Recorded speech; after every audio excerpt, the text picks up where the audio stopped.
Light फैनो होमब्लाबो सम मोना नालाय ओंखायनो दा दसे सम 10 मिनिटसो लाइट थानोसै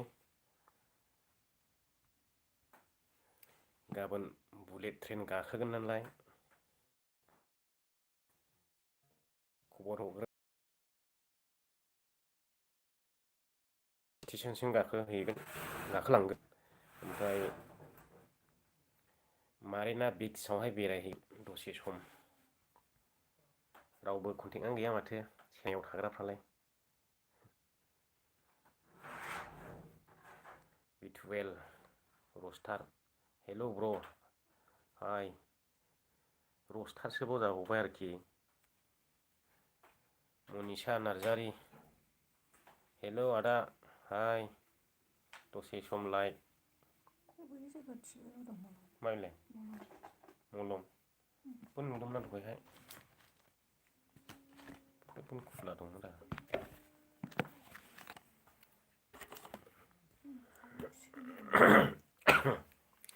गोदान चेनेला बे गोदान चेनेलनो ओमफ्राय बड' मेकार ब्लग होनदों हेल' बस बस बायदि नुयो नामा आंखौलाय बस होनलायनो दा अखा हायाखै नामा आसोल हागासिनो अखा गनजित ब्रह्म गुड नाइट आदा गुड नाइट समायनाफोरबो थांदों दे थालांबायदोंब्ला माबानो जाबाय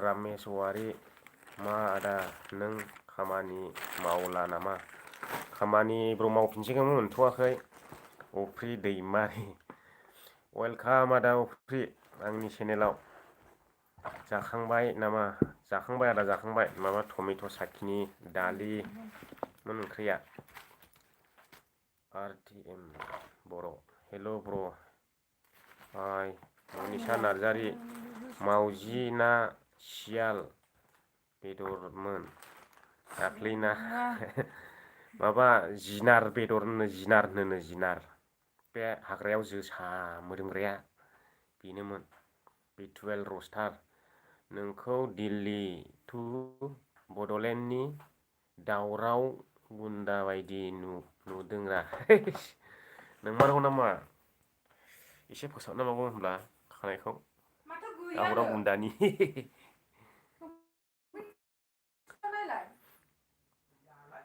बोलाव बसुमतारी मा ओंख्रि फंबाय ओंख्रिया दालि ओमफ्राय टमेट' साखनिमोन प्रातुल नार्जारि हाय सार मा खबर सार बुंनाङा आंबो नोंसोरबायदि सिम्पोल मानसिसो जाम्बा थाम्बानो सार बुंजाबाथाय लाजिनाय मोनो सानसुला के मा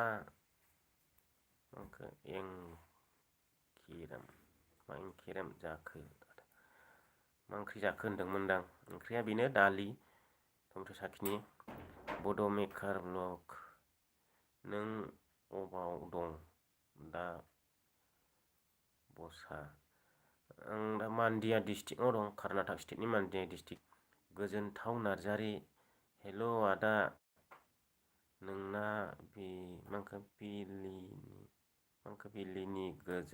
मोनाबिलिनि गोजोननाय जासिबाय गोजोन्थों साबायखर महाय दं आरो मा जायगायाव दं मान्डिया डिस्ट्रिक्टआव दङ हांग्रिनालियाव आया थाम्फै जुमुना बसुमतारी मबाय दं दालाय आदा मान्डिया डिस्ट्रिक्टआव दं आं दा हांग्रिनालि गामियाव ओमफ्राय गाबोन माइसुर थांगोन साबार बास स्टेन्ड माइसुर बे माबा दालाय इण्डियाआवहाय गोदान मा होनोमोनलाय मा नाममोनलाय आं नामखौ बावबाय थायो बे ट्रेननि नामखौ गोदान लन्स जानाया बुलेट ट्रेन मेट्र' होननानै बुङो बेखौहाय गाबोन गाखोनानै एक्सप्लर खालामगोन जों सानै सनितपुरनि सासे बियो दा केरेलानिफ्राय आंखौ लोगो हमनो फैगासिनो दङ माइसुरनिफ्राय गाखोगोन चेन्नाइसिम गाखोलांगोन अफ्रि दैमारि आंबो दासो जाखांबाय मा ओंख्रि जाखो आदा निजोम पि चेनेल हेलौ माबोरै दं मोजाङैनो दं दासान्दि गसाइनि अननायाव जेबो डिस्टार्ब गैथ'वा। सानसुलाखि मा खबर? बिदिनोसै मानसिनि खबरालाय जेरै आगोलाव दंमोन दाबो बेबायदिनो दं। जिउ जोबथाराजासे सानफ्रामबो थागोन बिदिनो। मनिसा नार्जारि हेलौ हिर'खा नुदों रा आंखौ हिर' नुआ बेदर गैया बेदर गैया गोलाव बसुमतारी आनान्दा बसुमतारी हेलौ सार बर'दिनाव फैदो बाय बायफानालियाव जागोन बेंगालर लोगो मोनगोन खामानिखौ आं बेयावनो नायगासिनो दङ बायफानालियावनो। बारहुंखा नार्जारि आं देब'नागिरिखौ बारा हायाना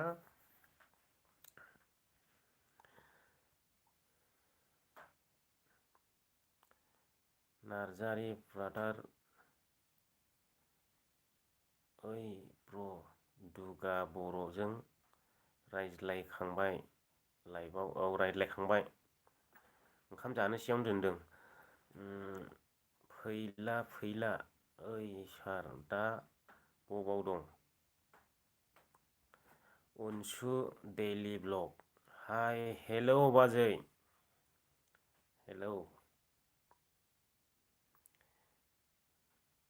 आरटिएम बर' दा नों मा जायगायाव दं ब्र? आङो दा मान्दिया डिस्ट्रिक्टआव दं हांग्रिनानि गामियाव बड' मेकार ब्लग दा मा खामानि मावो मानोथो जि सि बि सालायग्रा सिख्लाफोरखौ गारबोखो अन्थाव बाथाव बस दा बिसिनावनो फैफिनदोंमोन दाख्लै ओमफ्राय गाबोन गारलांफिननाय जासिगोन बिसोरखौहाय दा बिसिनियाव थानानै लाइभ होदों आं नै दा सम उन्दुजोब्बाय बिसोर निजेमपि चेनेल माला फैगोन आं फैनायखौहाय नाखाथ्रा बुलेट ट्रेन गाखोनायखौ लाइभ होब्रा लाइभ जानाय नङा नोंदां मानोना ट्रेनावहाय नेटआ एकदमबारे स्ल' जायो लाइभ जानाय नङा भिडिअ'सो खेबना लागोन। अनसु दैलि ब्लग जाखांबाय ना जाखांबायबो औ दहायनो जाखांदों। जुमुना बसुमतारी खामानि मावथ'वाखै नामा? आं खामानि बन्द' जानायनिफ्राय मावथ'वाखैमोन मास मोननै मोनथामा जाबायनोदां। दाख्लैफोर ओरैनो बेराय भिडिअ खालामबायदोंमोन ओमफ्राय एबारावहाय गैया। भिउ जायाखैना एबारावहाय खारजोबलांदों ओंखायनो बादों खालामनोहाय माने फैसा नोगोद खरस थाङो ओमफ्राय बहायथो मोनबाय थानाय फैसा खरस थांनायखौलाय ओंखायनो बेरायनायबो जायाखै ओमफ्राय सासे लोगोआसो लिंलाङो गाबोनबो आं फैसा गैयिखायनो थाङा ओंखारदोंमोन ओमफ्राय एकदम थांनांगौ टिकेटआबो गावनो दानबाय दा गावनो फैगासिनो दं टिकेटआ माइसुरनिफ्रायसो दानदों आंबो माइसुरावसो थांनांगोन गाबोन। साभार बास स्टेन्डआव लोगो हमलायनोसै सानैजों। आनन्दा बसुमतारी बेंगलर फैदो बस बेंगलरथ' थांगोन र' चेन्नाइनिफ्राय फैफिनगोन। चेन्नाइआव मोनसे बिराद मोजां जायगा दंनो मारेना बिच होननाय बे जायगाखौहाय नायदिंनोसै फैनोसै। ओमफ्राय दस्रा हायद्राबादाव थांनो होनदोंमोन बे बाहुबालि फिल्म सुटिं खालामनायाव ओमफ्राय दा फैसा खरस गैयाना बिराद मोजां जायगाया समायनानो। हायद्राबादनिफ्राय 30 किल'मिटार ना बेसेबांबा थांनांगौनो हायद्राबाद टाउननिफ्राय। अनसुला धामाखा भिडिअ लाबो आदा जोबोद मोजां मोनो आं आदा नोंनि डाइलगखौ मालाबा डाइलग होनो गोसो जायालै गगा मोननानै बोरैबा जाना दं अखाबो हागासिनो दं बड' मेकार मनिसा नार्जारि मोजां खबर सबरखौलाय माथो होनबावनो मानसिनि जिउ साननैसोनि सायनासालि नैबे बुहुमाव जानोसै रन्जन बसुमतारी माला फैफिनगोन आदा बबेयाव फैफिननायखौ सोंखो जमुना बसुमतारी हिन्जाव लाथ'वा नामा आदा? दङ आंना नोमबाजै दङ। नोंसिनि नार्जारि ब्रादारा होनदों नोंसिनि गामिया बेंटल मा नामा? आंना बेंटल आइ दैमाखौ बारनांगौ। आइ दैमा बारनानै एकदमबारे साहा दावखोनांगौ बेंटलनि सानजा। जोंना आइलेण्ड जायगाया आइलेण्ड हरैहाय खयला मयलाजोंबा खाथि जायो। केरेलायावबो बेरायनो फैब्रा आदा। आङो दाख्लैनो थांनो सानदोंमोन 10 थारिखआव थांनांगौमोन केरेलायाव थांनांगौ ओमफ्राय आं केनसेल खालामबाय लोगो गैयिखायनो। जोंथ' गेस्ट हाउस लानानै थानो हाया नालाय गोरिब मानसिफ्रालाय सादा सिदा मानसिफ्रालाय थाखा गैया फैसा गैया बोरै 2-3 हाजारनि गेस्ट हाउस लानानै थानो हानो जोंलाय आरो जों इनकामबो गैयाना। इनकाम दंबाथ' ओंखायनो आं जाय लिंहरो खामानि मावग्राफोर गावसोरखौ एक्सप्लर खालामजानो लुबैदोंब्ला खिन्थाजानो लुबैदोंब्ला थाङो। जायाना सोरबा बर' फिसाफोरनि गोदाव सोराव मावना जानायखौ नायनो लुबैयो बेखौ देखायनो थाङो आङो लेंहरब्ला। ओमफ्राय बिदिनो सोरबा केमेरायाव ओंखारना लाजियो बैफोरावहाय थाङा आरो। जुगेश बसुमतारी हेल' आदा मा खबर? बिदिनोसै खबरालाय। पुष्पआबा मा होदोंमोनथाय दानफिनबाय। रन्जन बसुमतारी न'आव फैफिननायखौ सोंदों आदा। आङो दैलां बायहैनो हासिगौ नामारा न'आव थांनाया। दा मबाइलबो लानो हाथ'वाखै आङो मबाइलाबो जालाना आंना भिडिअ खेबनाया। भिडिअखौथ' खेबो खुनुरुखुम ओमफ्राय भिडिअआ महाय थाबथादों महाय थाबथायाखै थाल मोनना खेबनायाव जेब्ला इडिटिं खालामो अब्लासो भिडिअखौ गारजोबफिननांगौ गोनां जायो। ओरैबायदि थाबथासै ओमफ्राय दा बेखौनो गंसेबो लानो हायाखै मबाइलखौनो दाबो। सिडि दैमारि blog hello guys hi Manisha Narzary good night bye bye. दे उन्दुदो दे आंबो दोननोसैलै बांद्राय गोबाव रायलाया। आनन्दा बसुमतारी बर' हिन्जाव बुजानाया मा जायगायाव जाखो? दहाय होननाया बस माने तामिल नाडुनि होनदों नामा तामिलनाडु होननानै खोनानो मोनदों। अनसुला के आदा नों बबेनि? आङो चिरां जिल्लानि। एस के बर' ब्लग वेलकाम टु माय इउटुब चेनेल। आदा सथाव मा सथाव जाखो बेलाय सिथाव होनब्रा होनोब्ला। पुष्प हाल आबा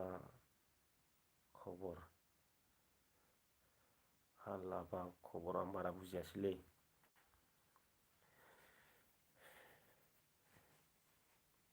अजित नार्जारि हाय हेल'।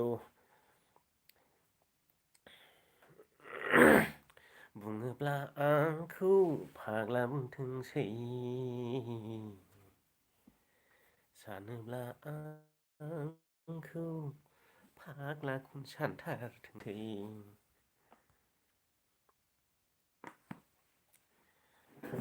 आयौ दसे सम लाइभ थानानै उन्दुनोसै बिसिनाफ्रा रेडि जाजोबखाबाय नै। आयै लाइभ थानायावसो कल हरबावबायलै कमेन्ट नुवा ओमफ्राय।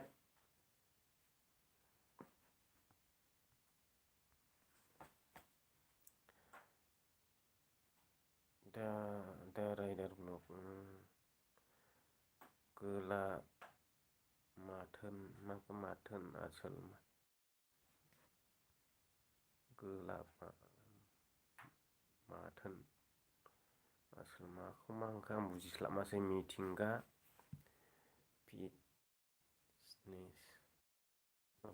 नाम लायोरा आदाया हायद्राबादाव दं?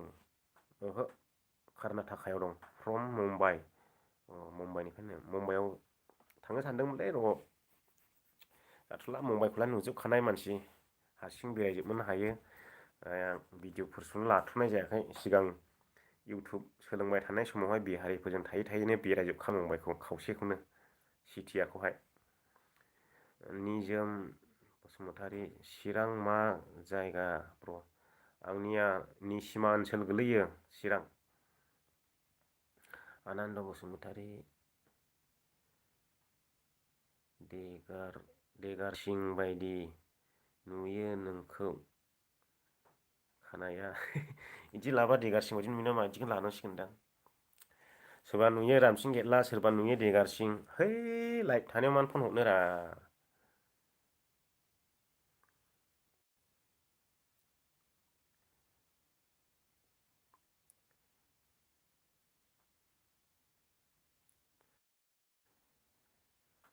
अनसुलाखे आदा दोंसे स्रायनो मेथाइ रोजाबबोदो दे। रोजाबगोन र' बड' लिंनाय गान रोजाबदोलाय। बड'नि मा गान रोजाबनांगौलै आंलाय गाराङा जाथारा गेगेब्रेबनो। मिथिंगा आदा नों बाजैखौ माब्ला लागोन? बाजैया अलरेडि दङ न'आव।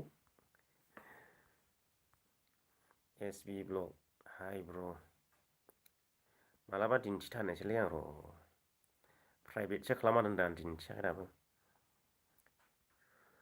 वाट्साप स्टेटास नायग्राफ्रा हले नुजोब्बाय आरो आं स्टेटासाव लिंक होयोना मालाबा मालाबा बाजै नायनो होननाया नायद' होननानै। ओमफ्राय माबायाव आनलिस्टआवसो दोनदों आङो। आं लिंक होलाल' नायनो हायो। आं लिंक होआबा हाया नायनो।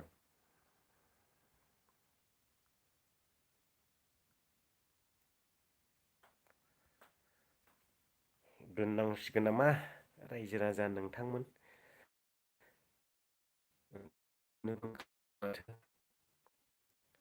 आदा नम्बरखौ हर नोंनिखौ। नम्बरखौ पाब्लिक खालामनानै आं बासै। माने गाज्रि ग्रुपाव सोबाय थायो बेखायनो बायो आं पाब्लिक खालामनो। प्राइभेसिखौनो गासिबो अफसो खालामजोबना लादों आं वाट्सएपखौबो। आंनाव कन्टेक्ट नाम्बार गैयि मानसि आंखौ ग्रुपाव सोनो हायैनि। आंबो हायद्राबादाव थायो। हायद्राबादाव थांनो गोसो दं बेरायनो। माला फैगोन बर'लेण्डआव? बर'लेण्डआव थांनाया दैज्लां मोनहैसिगोन नामा। आमगुरियालाय जोंनिनो थानांगौ जाहैबाय। नेट प्रब्लेम जाबाय लोगोफोर। माय नेम दे लोगो मोनलायगोन। मोजां मोनदों नोंनि चेनेलनि भिडिअ'खौ। बेफोरबायदि अनसायलांबाय थाब्लाथ' गोबां जौगासिगौआनो। सोरबा नायालै ओमफ्राय सोरबा साबसक्राइबबो खालामा। जाय मोजां मोननाया मोनो, जाय मोनिया मोना। साबसक्राइब खालामब्लाथ' 2.5 लाखसो थांसिगौ। ओरैबायदि भिउस थांनाय दङ भिडिअफ्रा। ओमफ्राय आं माखासेखौ दानजोब्बाय सिगांनिफोरखौहाय।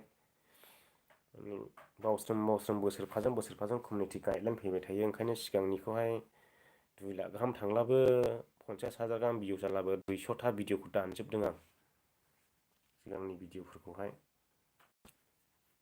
मोजां भिउस जाबायमोन। ओमफ्राय वाच टाइमा माबा थांबायमोन 2 मिलियन थांबायमोन। दा 75 ना 6आवसो दंफैफिनसै। दा माइनास जाजोब्बाय भिडिअ दाननानै वाच टाइमा।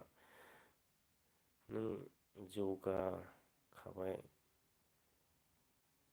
अलरेडि। दाथ' एसे गाहायाव दंथ'यो जौगालाबो। ओमफ्राय भिउसफ्रानो जायाना हनै रायजो राजानि अनसायनायफ्रानो जोबोद खम मोनो। नङाब्ला जोंबो आदा आलफ्रेदमोन बायदि बेरायनो हासिगौ। दे लोगो मोनगोन फरायखांबाय। आब'आ दानो उन्दुआ नामा? उन्दुथ'वा। जानाक ब्रह्म आनन्द बसुमतारी आं खालामबायथ' फैदोल' बर'दिनाव बेंगलर सना थांगोन सना ब्रह्म एखौ थालांबायलै होनदां एखौ फरायखांखाबाय। आरो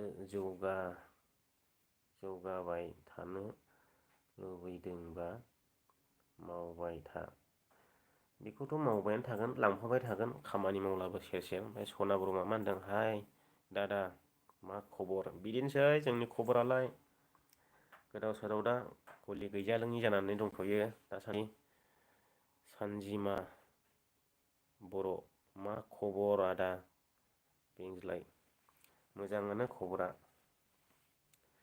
नामाथ' बेंज्लायानोमोन आंनिया, ओमफ्राय आइ कार्डनावहाय दस्रासो फैबाय दानिया। बेंग्लायसो फैदों आइ कार्डनाव। आइ कार्डनि बायदिसो लानांगौ जाहैयो नामखौनो। स्पेलिंआ मोनसे थाबोदों, जेआनो।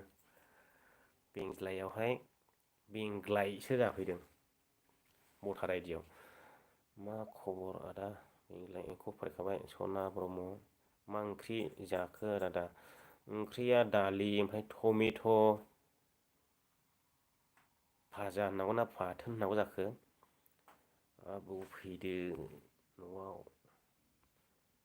औलै दा थांनो हाथ'वाना। एमबि वाइटि, हाय हेल' एमबि थारा, मा ओंख्रि जाखो? दालि ओमफ्राय टमेट'।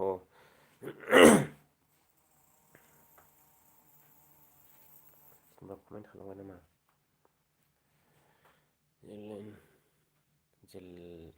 जलेन, नोंबो आदा आलफ्रेड बायदि जानो हागोन। पासपर्ट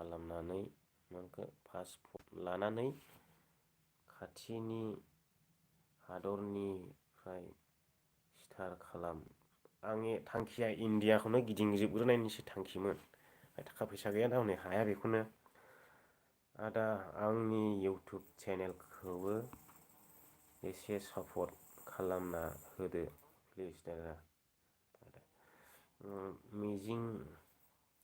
मिजिं बिथांनि इउटुब चेनेल दंनो। रायजो राजाफ्रा बिथांनि भिडिअफोरखौ थांनानै चेक खालामहैलानो जाबाय। मोजां मोनदोंब्ला साबसक्राइब खालामनानै गारबो। आनन्दा बसुमतारी, कानाडा हिनजाव नायना गोरजा थादो। बबे गामियाव? बसे गामियाव मा होनखो? बस होनखो ना माखो? आं लायालै गुबुन हारि। नों मा खामानि मावो भिडिअनि अनगायै? आङो सिगां रेस्टुरेन्टाव मावोमोन।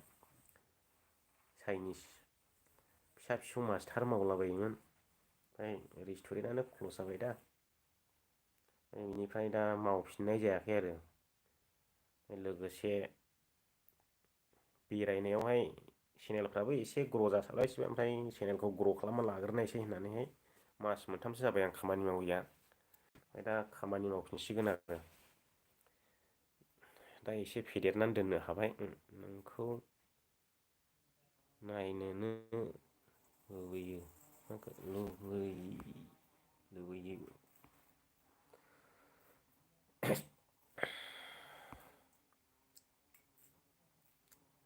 बिन्दु बसुमतारी, बेसां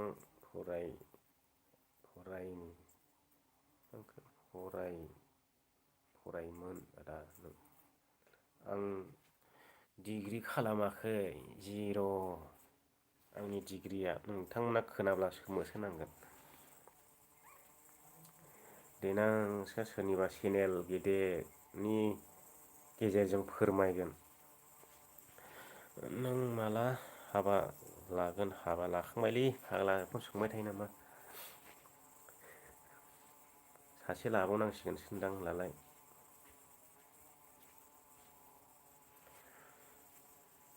नोंनि रागा जोंनायखौ मोजांसो नुयो आं, नायबाय थानो गोसो जायो आं। माला लाखो? गोबावलाय लांसै।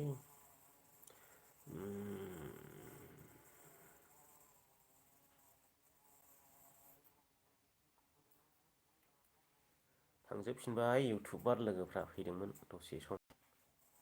दसेल' खावब्ला नुजाफैयो नायदोंलै होननायनि।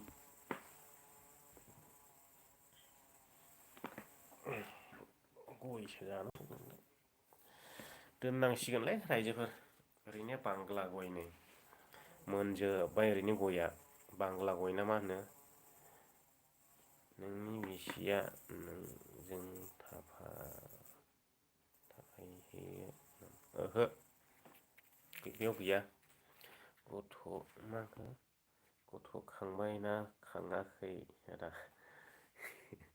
सानजिमा बर'आ सोंबायलै दङ सासे दासोलै आदा सिडि दैमारि ब्लग आं नायगासिनो रा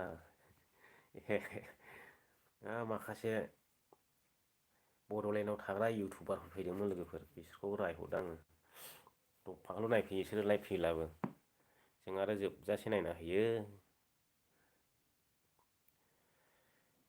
मनिराम बर' मा ओंख्रि जायालै आदा ओंख्रिया दालि ओमफ्राय टमेट' बाथोनमोन नायबाय थानो गोसो जायो आं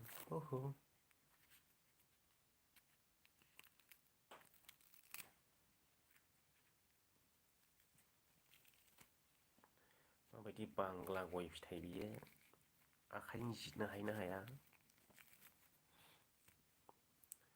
डक्टर आलफ्रेड सारनि चेनेलनि गेजेरजों फोरमाय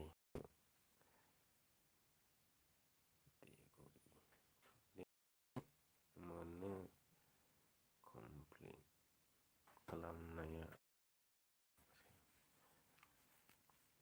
फोरमायगोन र' आदा आलफ्रेडखौ लोगो मोनगोन मालाबा दाबो लोगो मोनथ'वाखै आं खनसे लोगो मोनखांबायमोन आं ओमफ्राय रायज्लायहैयाखै आं मालाय गिदिर इउटुबारफोरजों रायज्लायलां होननानै लाजिनानै थाङाखै आं लोगो मोनबाय मोननायालाय आंसो रायज्लायहैयाखै बे समावहाय आं इउटुबखौ सालायजेनदोंल'मोन जों गामियाव फैदोंमोन ना दाबो फनाव रायज्लायबाय थायो सानैजों रायज्लायो वाट्सएपाव रायज्लायो मालाबा इन्सटाग्रामाव रायज्लायो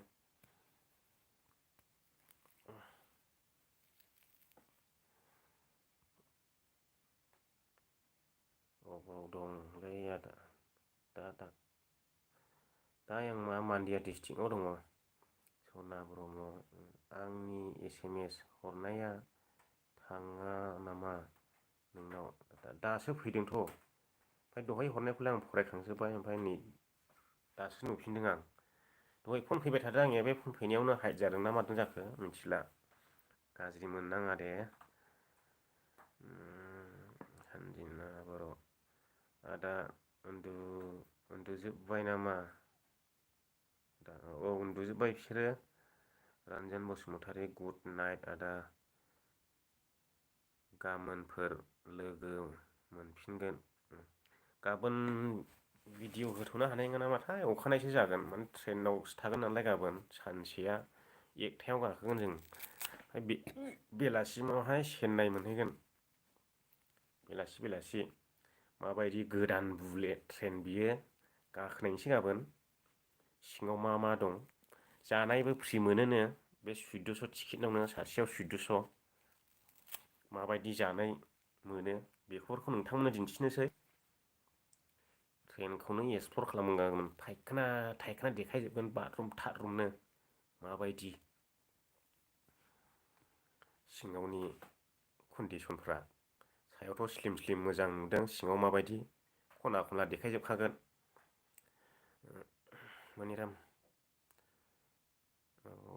माबाव दं दा आदा आङो मान्दिया डिस्ट्रिक्टआव दंलै एखौ फरायखांखाबायमोन जागोन दे आदा गाखोनायदो आलफ्रेड सारनि लाइभ भिडिअ'आव कमेन्ट हर माथो आदाखौ आं नायो कमेन्ट हरखायो आं मालाबा माथो मोजांखौनो नुवा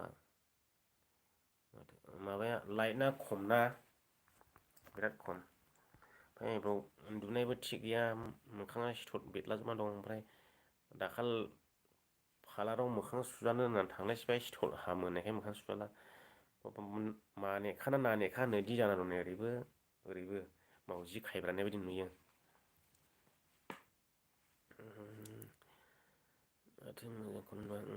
आदा नोंथाङा मा गामिनि? आंनि गामिया नर्थ लावख्रिगुरि ओमफ्राय डिस्ट्रिक्टआ जाबाय चिरां। अनजिमा बर' आदा नोंथाङा बेखौनो फरायखाबाय। बिन्दु बसुमतारी गुड नाइट बाय बाय आदा दे उन्दुदो दे आंबो दोननोसै। ओमफ्राय साफा सानै कमेन्ट हरनो बेखौनो नेदों आङो आयौ 31 मिनिट जाबाय दानदै फान गयाखौनो दाबो जिरनो हायाखै आं दा खावनोसै। दोननोसै नामा होनब्ला रायजो राजा नोंथांमोन बेखिनिनो दिनैनि लाइभखौ लाइभ फैया गोबावसैमोन दाख्लैनिफ्रायनो लाइभ फैनो होननानै स्टेटास माबा कमिउनिटि होबाय थाबाय ओमफ्राय गैया ओरैलुन थांनाय जायो होनोनो मोनाखै। खोरोमदाव बसुमतारी हाय आदा दासो गोदान हरलायबाय नै सासे आदा नोंनिया बाजै गैया नामा? बाजैया न'आवसोलै आंजों गैया। ख्रिस्टमास जानो फैसा हरनांगौमोनलै गैया हागोन ना हाया जाखो। गाननाय जोमनाय होनांगौआ जारलालै।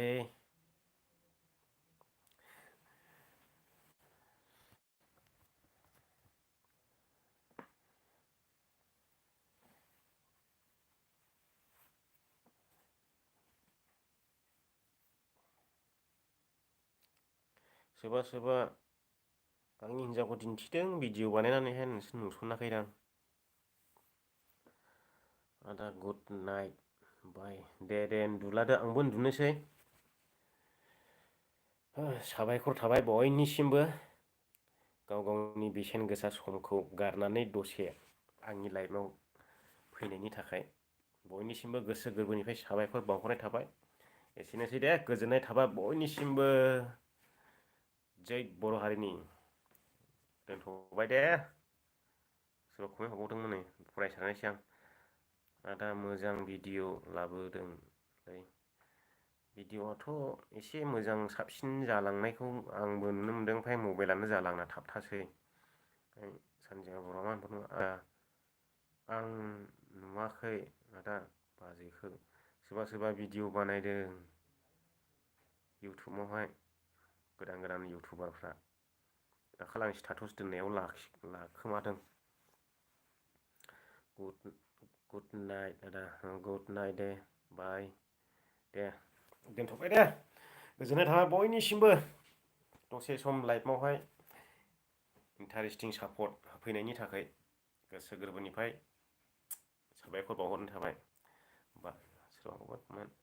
बाय आदा बाय दे बाय बाय बाय। लोगोआ केरेलानिफ्राय फैगासिनो दं फन खालामगासिनो बियो गाबोन गाखोगोना।